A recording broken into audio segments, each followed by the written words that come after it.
Hello, ATM! Miss Heart, eto, Yes. ready ka na bang ma-expose today? Well, depende kung dangerous na dangerous bang mga tanong mo. Kasi may mga tanong ako for Miss Heart. Oh, really? Well, I also prepared some questions for you at tignan natin kung mag-a-agree ka o magdi-disagree sa mga topics na ito. This is... The People Have Spoken! Heart and Sean Edition! Okay. Miss Heart, okay lang bang makipaglandian for fun lang? Are you married or not married? That is an important question. Sige, sabihin natin not married. For me, flirting is human nature. Lagi mong gustong ma-impress yung tao sa'yo. Pero may hangganan naman yun. So, There's kung always some aspect lumampas of ka flirting. na, yes, cheating na yun. What was the boundary for you? Wala nang mga ganyan-ganyan, tsaka text, follow-up text. Okay. Wala na nakauwi ka na ba? Wala!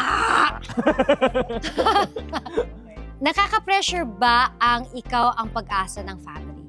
Oo. Oo naman. Oo naman, to be a breadwinner and ikaw ang pag-asa. Kasi parang hawak mo yung buhay ng buong Oo pamilya mo naman. eh. At buhay ng mga anak-anakan at pinsan-pinsanan. Lalo na pag ikaw talaga yung breadwinner, parang bawat galaw mo, iniisip mo eh. Iniisip mo sila. Siyempre, oo. So, hirap talaga.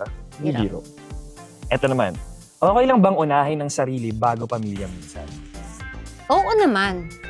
Kasi mas madami kang magagawa sa pamilya mo kung masaya ka. Mas pag pinipilit mong isang bagay, mas mahirap gawin. Pero kung nanggagaling sa'yo mismo, mas madami kang mabibigay. Work on yourself first. Kasi wala naman yun, pamilya mo na yun eh. So lagi mo silang uunahin. Pero kung pinipilit sa'yo, mas mahirap. Yeah, it should be out of love. Yes, out of love. Dapat pang i-delete lahat ng photos with ex. I think hindi naman.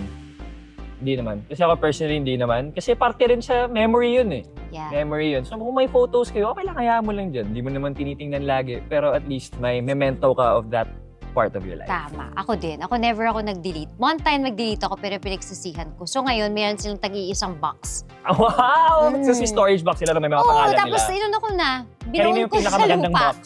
Joke, hindi ko sabihin. Secret! Valid bang magalit kapag hindi ka pinopost sa social media? Oo naman. Kasi ngayon, social media is your... Titignan nga ng embassy yung social media mo eh, more or less, di ba? So I think it's valid kasi parang valid. Basta valid. Hard Hindi ka lunch, pinapost, soft lunch. mag-isip-isip ka na. Ha? Hard lunch or soft lunch ang gusto mo? Depende. Ako okay lang ako na soft lang or basta ina-acknowledge mo naman. Hindi mo kailangan tinatago. pakita. Oo, huwag mo tinatago. Mas masakit ba ang scene zone kesa outright ma-reject? Yeah, I think so. Kasi pag nakita mong scene, alam mo nakita niya eh, binasa niya eh, at pinili niyang hindi ka replyan. At least pag na-reject ka lang, parang at least diretso, tapos ka agad. Kasi yung na-scene ka, tapos di niya nag-reply, tapos ikaw pa mag-iisip ko anong nangyayari, anong thoughts niya. Ako, parang feeling ko pareho lang yun. Pero wala akong pake. Kung ayaw mo sa akin, ayaw ko din sa'yo. Di wag. Oo. Your loss. Nangyari na sa akin yan. Na-season ka. Hindi nila akalain. Ikaw yung last message? Ganun, Hindi, scene ka sa na. buhay lang. Hindi lang nila akalain na gaganda ako ng ganyan. Sorry. I think naman inakala ng mga tao. Hindi nila akalain. Tapos kala nila siguro masama na ugali niya. Hindi nila sweet pa rin ako. Anyway! Hey! Valid bang mag-unfriend after away? Depende kung ano yung gravity ng away. Kasi I think yung friends, they come and go. Sad to say, madaming mga kailangan mawala sa buhay mo. It's part of growth. Part of growing up na may mga So kung para sa'yo malalagas. valid yun, para sa kanya hindi ko sabihin hindi lang kayo meant to be friends. So ikaw pag may nawawalan ka ng friends, ina-unfriend mo, ina-unfollow mo talaga? Or nayaman ka? Depende. Sa gravity. So, yung iba nga, blinak ko na parang feeling ko, sorry. Feeling ko nga namatay na siya. Pinatay! Thank you so much, guys. I hope you enjoyed. Don't forget to watch The People Have Spoken. Yes, starting June 6 na po yan, 6:15 p.m.